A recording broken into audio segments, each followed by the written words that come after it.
Hoje, neste dia que temos esta parada, esta mudança diante da cronologia ordinária do calendário litúrgico, e não ouvimos mais a liturgia própria, 13º domingo do tempo comum, mas paramos para ouvir e meditar diante da liturgia desta data, dessa solenidade de São Pedro, e ao mesmo tempo rezar pelo Papa. Estando eu na paróquia de São Pedro, tenho uma inclinação um pouco mais forte para falar deste, não tanto de São Paulo, mas ambos, colunas da Igreja, nos mostram como seguir ao Senhor. E esta liturgia própria deste dia, onde ouvimos uma leitura um pouco diferente da de amanhã, porque agora celebramos a vigília de São Pedro. Vemos a providência. A providência porque existe meio que um paralelo com algo que já vivenciamos há muito pouco tempo. Nesta liturgia, vimos uma sequência. No dia de ontem, ouvíamos Nosso Senhor falar do pastoreio, Ele que tem um coração de pastor e quer apacentar a nós, suas ovelhas. E hoje ouvimos Ele falar a São Pedro, que quer o seu amor, que quer que Ele apacente as suas ovelhas, que quer que Ele confirme-as, nos confirme na fé. Qual o paralelo? O paralelo está no 3º e 4º domingo do tempo pascal, onde vimos exatamente o mesmo, só que do modo inverso. Primeiro ouvimos Nosso Senhor questionar justamente este mesmo evangelho dirigido a Pedro: tu me amas? Questionando a ele seu amor, mostrando a ele que ele deveria levar, apacentar as suas ovelhas, mostrar o seu amor a elas, para que depois ele se mostrasse como o pastor. E por que esta providência? Porque diante disso vemos o sentido desta festa. Vemos quem é Pedro. E para isso é necessário aprofundar diante de tudo aquilo que esta liturgia e este dia nos mostra. É necessário sabermos quem é São Pedro, quem é Cefas e quem o é. É aquela pedra escolhida para que sobre ela fosse edificar a igreja. É assim que ouviremos amanhã no Evangelho, quando Nosso Senhor diz: tu és Pedro, e sobre esta pedra edificarei a minha igreja. E algo que é extremamente simbólico, quando vemos, talvez, o símbolo maior. Quando remetemos a São Pedro, quando remetemos ao Papa, imaginamos quase que de modo imediato o Vaticano. E olha que coisa, exatamente sobre a Basílica Vaticana está ali o túmulo de Pedro.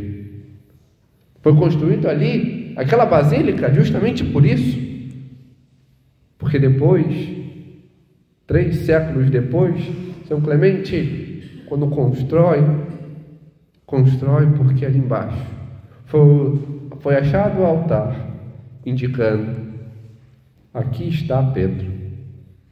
E diante disso, vemos esta simbologia também marcada para nós. Pedro, que era apóstolo.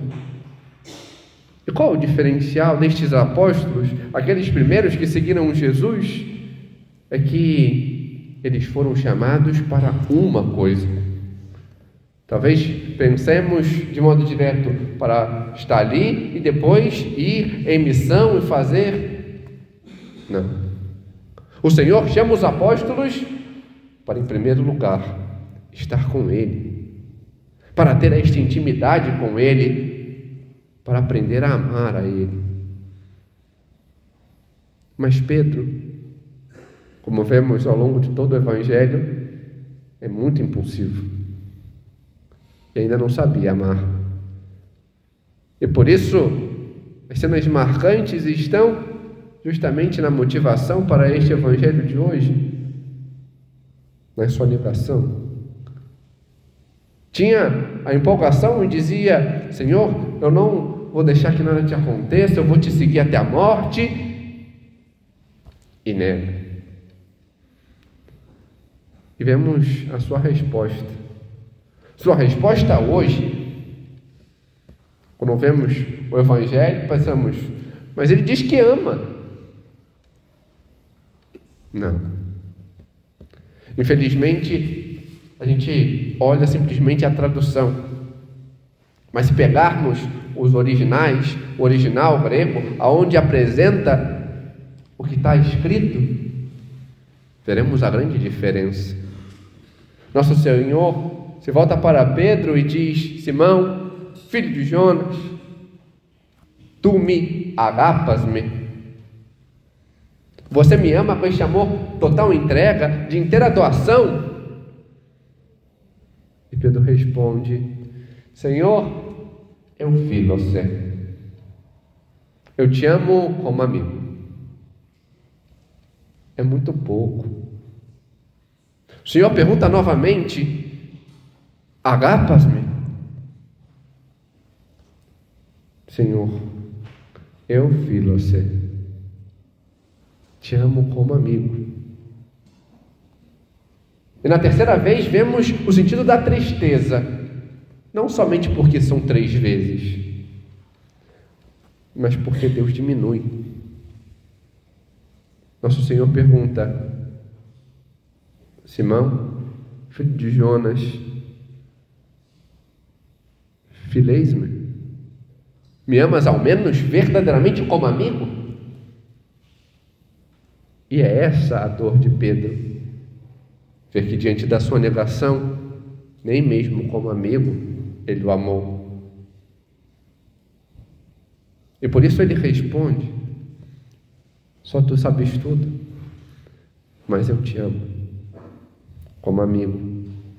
Não era essa a resposta que o Senhor queria, mas o Senhor aceita, momentaneamente. E por isso, para que Pedro crescesse, para que Pedro mudasse, para que Pedro soubesse amar, nosso Senhor dá aquele que é o ofício, aquela que é a missão, mas ao mesmo tempo aquilo que deveria ser, para que aprendendo a ser, soubesse amar.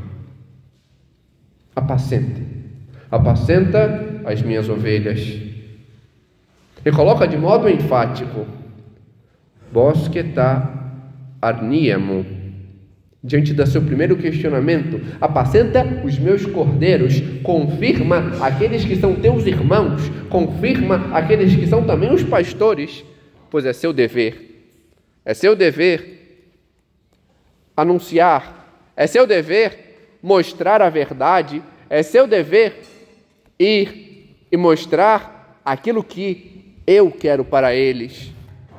É seu dever anunciar a fé, mostrar verdadeiramente aquilo que deviam ser, confirmá-los na fé e não deixá-los esmorecer.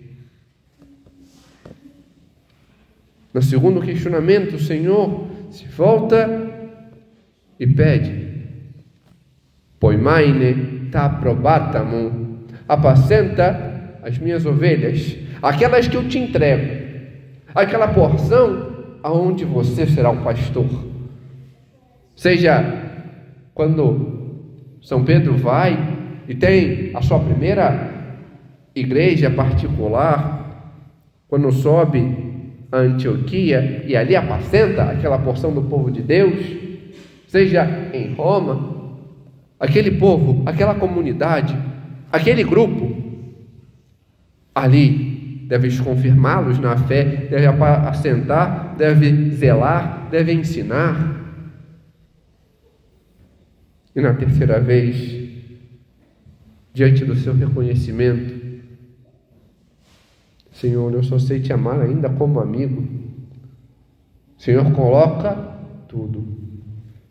Bosqueta probatamum, apacenta as minhas ovelhas, todas elas, todo o meu rebanho, todas aquelas que estão no redil, todas aquelas que eu quero te confiar inteiramente, porque eu te dei as chaves. Tu é responsável por todas, por todo o rebanho, por chamar todas aquelas que estão perdidas a Ele novamente, por resgatar todas as minhas ovelhas que ainda não estão aqui. Todo o rebanho é tua responsabilidade. Eu confio tudo a Ti.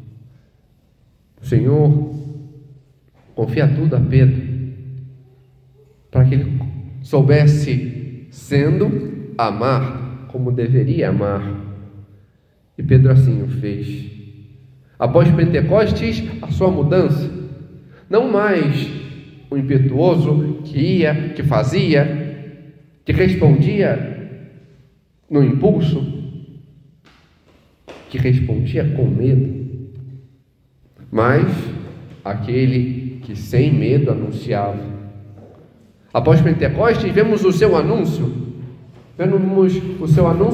em meio a todos, de modo que tantos se convertiam.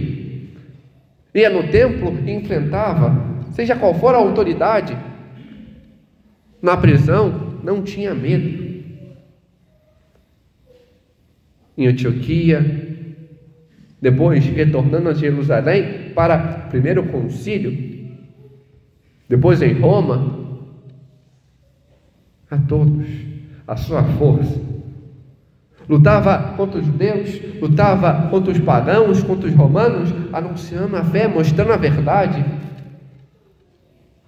E até mesmo, quando em meio a toda a região, teve que enfrentar a perseguição, abarcada por Nero, que governava todo o Império Romano desde o ano de 54.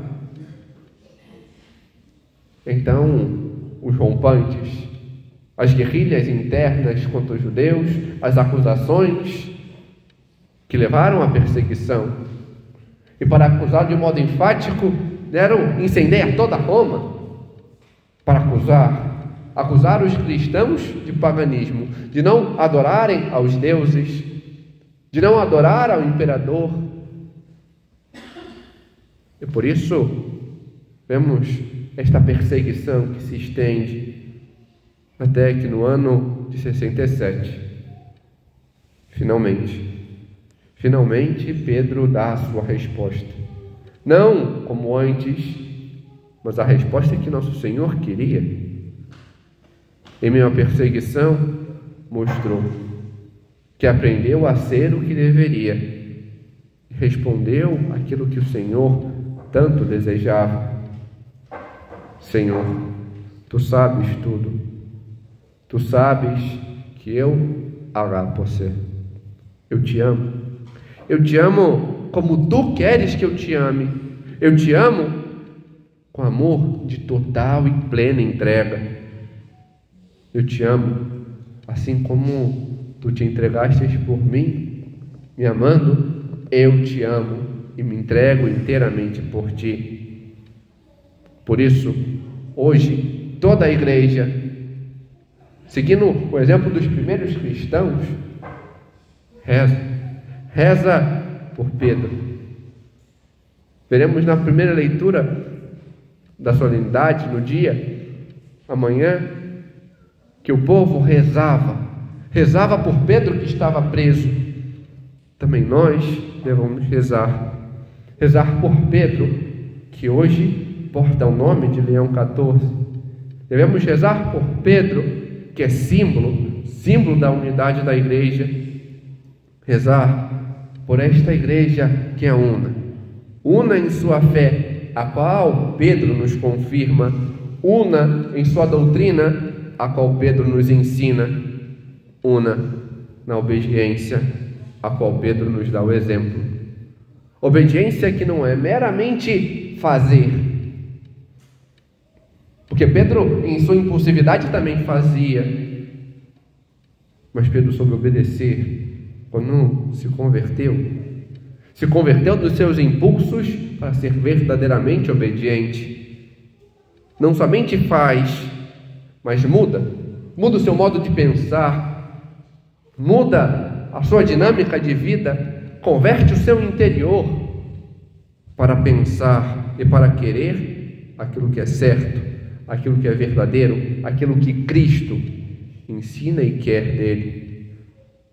Que seguindo o exemplo de São Pedro, também nós possamos nos converter internamente, não só fazendo, não só sendo fazedores de coisas, mas ao contrário, convertendo o nosso interno, o nosso modo de pensar, o nosso modo de agir, para fazer verdadeiramente aquilo que Cristo quer de cada um de nós, e assim podermos ser obedientes a Cristo, à Igreja e àquele que é o seu vigário.